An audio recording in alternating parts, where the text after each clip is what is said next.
Yeah, we're excited to be here. Postseason is the best time of the year. We've had a great season, and we're excited to get down here. Alabama has been a wonderful host so far. I'm sure they'll put on a great regional, and we're excited to get it going. All right, thank you, Coach. Go ahead and take questions for Coach or student athletes. Just shout them out whenever y'all ready. Jessica, I don't know if you've spoken since the NCAA committee released their statement, but did you read that statement? If so, what did you think of their reasoning for not getting against the top 16 seed? I have a lot of thoughts, but my thoughts today are that we're coming into postseason with the number 1-3 team in the two major polls, and I refuse to be anything but excited. So we're ready to go. You know, you can't control all that kind of stuff. You got to beat the opponent in front of you, and the opponent tomorrow is La Tech. So that's all we care about. Is it safe to say that there was a get mad and get over it kind of process this week? There have been a lot of thoughts. Okay. But at the same time, you know, you got to play the hand that's dealt you, and you can't control who you play, and we got to move on. Having said that, what's kind of the mental state of the team then? I mean, how do you think they're handling it? I think we've gotten better every day. You know, I think it's unrealistic to say that as soon as it happens and you're dealt a shock and a blow like that, that you're just going to bounce back and say, okay, let's go. Like, that's not real. But I've been impressed with the leadership on our team of moving forward. And again, you know, we're number 1 and 3 in the two major polls going into postseason. For us to not be excited and to not feel great about ourselves, it doesn't make any sense. So here we are, and let's go. Sam and Sydney, can I ask you, without revealing what Coach's thoughts are on this, how much has Coach talked to you guys, and how much have you talked among yourself about this? Go ahead, Cindy. Sorry. I mean, right away when it happened, we were shocked. We were kind of thinking more, but it happened, and we're just moving on from that. And like our shirts say, and what we've been talking about, we got to win anyway, no matter who we play, whether that's at home or on the road. And we're just excited to get out there tomorrow and kind of show the world what Minnesota softball's about. Cindy, go ahead, follow up. Yeah, I think to follow up with what Sam said, we had 2 great days, 2 last days of practice here. So I think we just had a great practice out there, had a lot of fun, and I know everyone's really excited to be here. Sam, Sydney, was there a team meeting or anything? I mean, how did you guys react right when it happened, and how has it been team-wise since Sunday?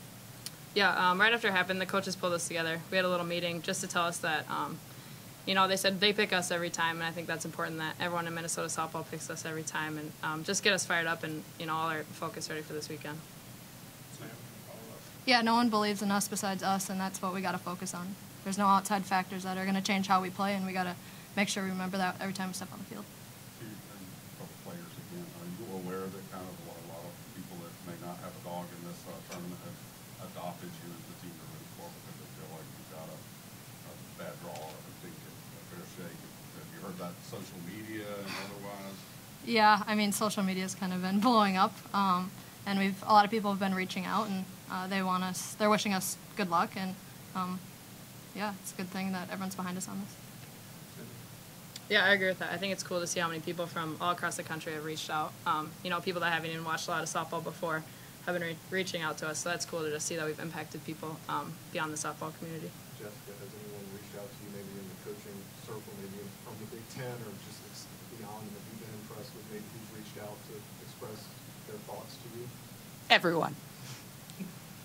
Everyone. And are their thoughts in line with your thoughts? I mean, yeah, but how long are we going to talk about this? Like, at some point, we got to move on. So I can sit here and I can get mad and we can answer all these questions, which we've been doing all week. But I'd rather talk about the year that we've had. I'd rather talk about the 4 first-team All-Region players we just got, 2 second-team All-Region players we just got, 3rd-team All-Region player we just got, about the pitcher we have on the mound, and about the team that we have. Like, we got to move on. Coach, humanity's a little different. That's a non-committee question. Yes. Can you address how you prepare for that? Drink lots of water. Yeah, it's different. It's a lot different. You know, I think that was one of the reasons we wanted to get on the plane and get down here as quickly as we possibly could, just to start to get used to it a little bit and get accustomed to it and get into the heat. And yeah, it's a little bit different. When did you guys arrive? We got here. It's been a long week. We got here Tuesday night, so we practiced in Minnesota, and then we practiced at UAB yesterday, and then today. So I think the girls are doing a good job. You know, it gets hot in Minnesota in the summers, so we'll be ready. In the last press conference prior to y'all leaving, one of your players, I think, used the term underdog. Y'all feel that? I mean, you said yourself you're number 1, number 2 team, highly ranked regardless of what seeds. Do you feel that way still, or is there kind of a chip on your shoulder now, given the situation? I don't think it matters who we play or where we play them. We always feel like the underdog. And I think that's a good thing. Do you think it's going to be a low-scoring regional? I think there's really good pitching. You know, it just depends. You know, that stuff can flip on a dime. So I think there's really good pitching, I can tell you that. Do a couple more questions For Sam and Sydney, if you could tell people about your style of play, not that you got a lot of heart, you play hard, but what will people see when they see Minnesota softball? Looks like y'all don't do a lot of running, but you seem to hit a lot of home runs, that kind of thing. We're a gritty team, and we're not going to give up. That's all I'm going to tell you. Okay. Sydney, you want to follow? Yeah, I'd say, you know, we're tough. I think we get on base a lot of different ways, and I think we have a lot of fun while we're doing it. Coach said y'all always kind of feel like that. What's behind that feeling among the players? Like, why do you feel that way?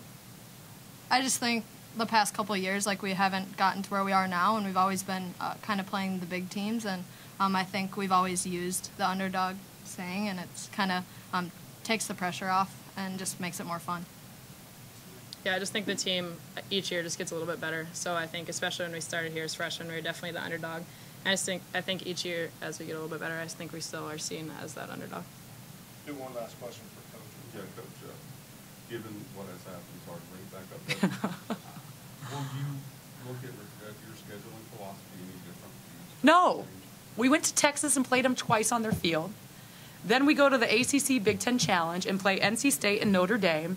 And then we go to LSU. And then we go to Fresno. And then we go to Washington. And then we go to Cal. And then we go to Oregon State. You're telling me at the beginning of the year you look at that schedule and you don't think that's strong?